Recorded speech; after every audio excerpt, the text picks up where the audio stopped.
আসসালামু আলাইকুম রহমতুল্লাহি ওবরকাতুহু। সম্মানিত দর্শক, বাংলাদেশের মানচিত্রের উপর ভারতের নজর পড়েছে। নজর পড়েছে মায়ানমারের। মায়ানমারের সঙ্গে যারা যুদ্ধ করছে, বিদ্রোহী বাহিনী আরাকান আর্মি, তারাও বাংলাদেশের উপর নজর রাখছে। আমেরিকা দীর্ঘদিন ধরে বাংলাদেশের উপর নজর রাখছে।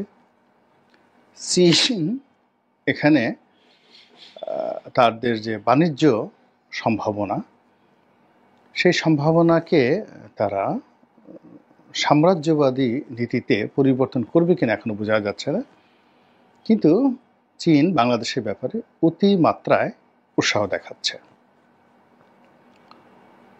চীনের বাইরে পশ্চিমা দুনিয়া এবং পাকিস্তান এখানে বাংলাদেশের সেই স্বাধীনতা সার্বভৌমত্বের উপর আঘাত আনবে সেটা হয়তো নয়, কিন্তু পাকিস্তান বাংলাদেশকে ব্যবহার করে ভারতকে নাস্তানাবুদ করতে চাচ্ছে।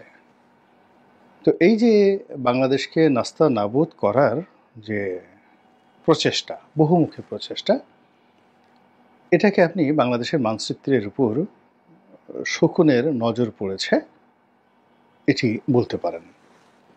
এখন শকুনের নজর পড়লে কি হয়, বা শকুন কার উপর নজর ফেলে, এটাই মূলত আলোচনার প্রতিপাদ্য বিষয়। আপনারা জানেন যে শকুন কোনো জীবিত প্রাণী ভক্ষণ করে না, মৃত প্রাণী ভক্ষণ করে। এক। 2 নম্বর হলো শকুন বুঝতে পারে, তার একটা যাকে বলা হয় প্রাকৃতিক যোগ্যতা রয়েছে। সে বুঝতে পারে যে এই প্রাণীটি এখন মারা যাবে, সেটা গরু হোক, মানুষ হোক, বা অন্য যে কোনো জিনিস হোক। তো যখন প্রাণীটি খুব ছোট হয়, একেবারে ছোট একটি প্রাণী মারা যাবে, তখন শকুন উড়তে থাকে কাছাকাছি, বা কখনো বসে থাকে। ধরুন একটা বিড়াল মারা যাবে, তো বিড়ালের পাশে সে বসে থাকে, ও মারা যায়, তারপরে সে খায়। কিংবা ধরুন একটা বড় হাতি মারা যাবে, এখন একটা হাতিতে একটা শকুনের পক্ষে খাওয়া সম্ভব নয়, সে তখন তারা সাউন্ড করে। সাউন্ড করার পর দেখা গেল 500-600 শকুন চলে আসে, এবং সেই হাতিটিকে কেন্দ্র করে তারা উড়তে থাকে। কখনো কখনো নিকটবর্তী কোনো গাছ সেখানে বসে থাকে, অথবা ভূমি যদি নিরাপদ হয়, আশেপাশে যদি কোনো লোকজন না থাকে, তাহলে তারা সেখানে দল বেঁধে বসে অপেক্ষা করতে থাকে। তাহলে শকুনের যে টার্গেট, শকুন খায় মৃত প্রাণী, আর দ্বিতীয়ত শকুন একটা প্রাণী কখন মারা যাবে সেটা দিনক্ষণ সময় সেটা শকুন প্রকৃতিগতভাবে বুঝতে পারে। তো বাংলাদেশের মানচিত্রের উপর যদি শকুনের নজর পড়ে থাকে, তাহলে এই যে শকুন, তো এই শকুন যারা, তারা বাংলাদেশের দুরবস্থা কিন্তু বুঝতে পেরেছে। আমরা বাংলাদেশে বসে যা বুঝতে পারিনি, বা এখনো যেটা কল্পনাও করতে পারছি না, বুঝতে পারছি না, এই বাংলাদেশকে খাওয়ার জন্য যে সকল শকুন উড়ে বেড়াচ্ছে, ঘুরে বেড়াচ্ছে, তারা টু দি পয়েন্টে বাংলাদেশের হার্ট এখন কি অবস্থায় আছে, কলিজা কি অবস্থায় আছে, হৃৎপিণ্ডের অবস্থা কি, কিডনির অবস্থা কি, চোখের যে কর্নিয়া রয়েছে, কর্নিয়ার অবস্থা কি, কতটুকু রক্ত আছে, রক্ত সঞ্চালন কেমন হচ্ছে, তারপরে পাকস্থলীর অবস্থা কি, চামড়ার অবস্থা কি, শরীরের যে মাংসপেশি সেগুলোর অবস্থা কি, কোন জায়গাতে কামড় দিলে খুব সহজে তাদের ক্ষুধা নিবারণ হবে, এই জিনিসগুলো বাংলাদেশের উপর যারা নজর রাখছে শকুন, তারা খুব ভালো করে জানেন। এখন এই শকুন কারা, এটি নিয়ে আপনার আমার আলাদা করে কোনো কিছু বলার দরকার নেই, আপনারা বুঝতে পারেন। এখানে শকুন যে শব্দটি, এটি মহাভারতের একটি শব্দ, হঠাৎ করে কিন্তু আসেনি। তো সেখানে একজন মন্ত্রী ছিলেন। আপনারা জানেন যে মহাভারতের যে যুদ্ধ, পাণ্ডব এবং কৌরবদের মধ্যে যুদ্ধ। তো পাণ্ডবরা বিজয়ী হয়েছিল, পঞ্চপাণ্ডব 5 ভাইয়ের তাদের দল জয়ী হয়েছিল, আর পরাজিত হয়েছিল কৌরবরা। তো কৌরবদের মধ্যে যে নামগুলো, যেমন একজনের নাম ছিল জটিল বীর্য। তো এই যে জটিল বীর্য যে শব্দটি, এটি যদি এখন পর্যন্ত কল্পনা করেন আপনি বুঝতে পারবেন নিশ্চয়ই ডেঞ্জারাস এলিমেন্ট। আর কৌরবদের যিনি প্রধানমন্ত্রী ছিলেন তার নাম ছিল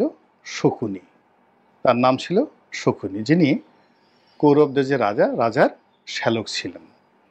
আর যে রানী গান্ধারী, সেই গান্ধারীর ভাই ছিলেন, এবং তিনি বর্তমান যে আফগানিস্তান, যেটার আদি নাম ছিল ব্যাকটেরিয়া, সেটার তিনি রাজপুত্র ছিলেন। তো সেই যে শকুনি, তার যে চক্রান্ত, মহাভারতে যেভাবে বলা আছে, তিনি যেভাবে প্রতিশোধ নেওয়ার জন্য এসেছিলেন, তো সেই প্রতিশোধ চরিতার্থ করার জন্য তিনি একটি রাজবংশকে শেষ করেছিলেন। একেবারে পুরো উত্তর ভারত, দক্ষিণ ভারতের রাজনীতি, রাজবংশকে পুরো তছনছ করে দিয়েছিলেন।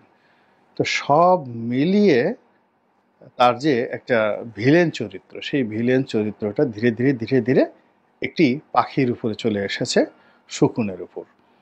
এবং সেই শকুন শব্দটি আমরা গত 5000 বছর ধরে এখন পর্যন্ত একই আতঙ্ক নিয়ে, ঘৃণা নিয়ে, চরিত্র নিয়ে আমরা কিন্তু ব্যবহার করছি। তো সেই শকুনের নজর বাংলাদেশের উপর পড়েছে।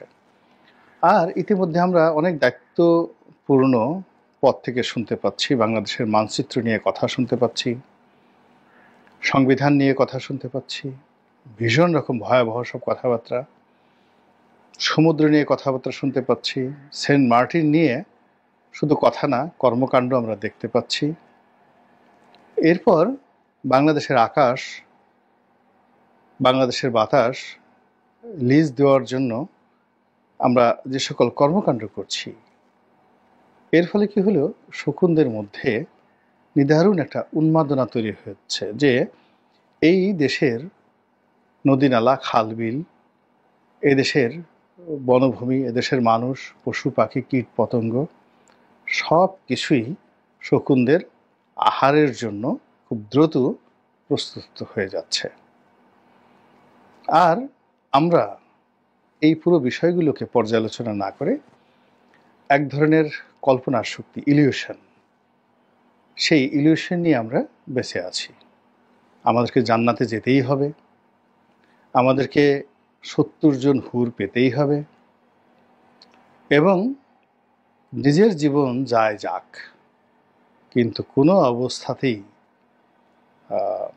জান্নাত নষ্ট করা যাবে না, জাহান্নামের ধারের কাছে যাওয়া যাবে না।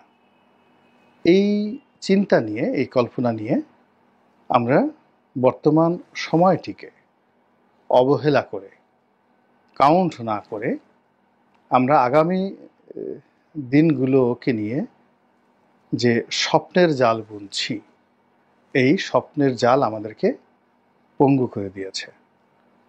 অবশেষে আল্লাহ রাব্বুল আলামিন ছোট্ট একটি সূরা আল আসরে যে জ্ঞান আমাদেরকে দিয়েছেন, যে কসম তিনি করেছেন, সেটা হলো সময়ের নামে, যে সতর্ক করেছেন সেটি হলো সময়ের নামে। সময়ের মতো অমূল্য মণিমাণিক্য রত্ন আর এই ইহজীবনে হতে পারে না। জান্নাত বলেন, জাহান্নাম বলেন, সবই সময় নির্ধারণ করে দেয়।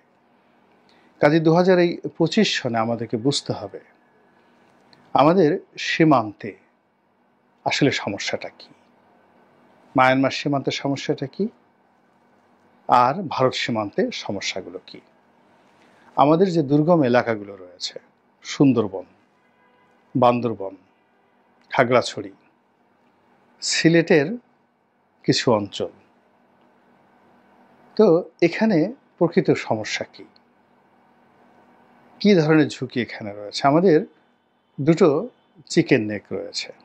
একটিকে বলা হয় শিলিগুড়ি চিকেন নেক, যেটা ভারতের আন্ডারে রয়েছে, বাট ওটার ফলাফল আমাদেরকে ভোগ করতে হবে। আর বাংলাদেশে রয়েছে ফেনী চিকেন নেক।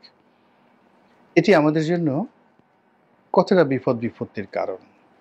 আমাদের দুটো বন্দর রয়েছে, মংলা বন্দর এবং চট্টগ্রাম বন্দর। এই বন্দরকে কেন্দ্র করে দেশি বিদেশি শকুনদের কী ধরনের মাস্টার প্ল্যান আছে। আমাদের 18 কোটি মানুষ, এই 18 কোটি মানুষের শ্রম, মেধা, যোগ্যতা, আমাদের একটা ট্রপিক্যাল ভূখণ্ড রয়েছে 55,598, এখন বেড়েছে অবশ্য। তো এই ভূখণ্ডের প্রতি ইঞ্চি মাটি উর্বর। এখানকার সমস্ত নদী নালা, এত সুপেয় পানি পৃথিবীর অন্য কোনো দেশে নেই। এগুলোর উপরে কাদের নজর পড়েছে? সেই নজর যারা অতীতে ফেলেছিল, তার পরিণতি আমাদেরকে কিভাবে ভোগ করতে হয়েছে, এই জিনিসগুলো নিয়ে চিন্তা করতে হবে, ভাবনা করতে হবে এবং সেভাবে প্রস্তুতি নিতে হবে। অর্থনৈতিক প্রস্তুতি, সামরিক প্রস্তুতি, মানসিক প্রস্তুতি এবং সর্বোপরি নৈতিক প্রস্তুতি।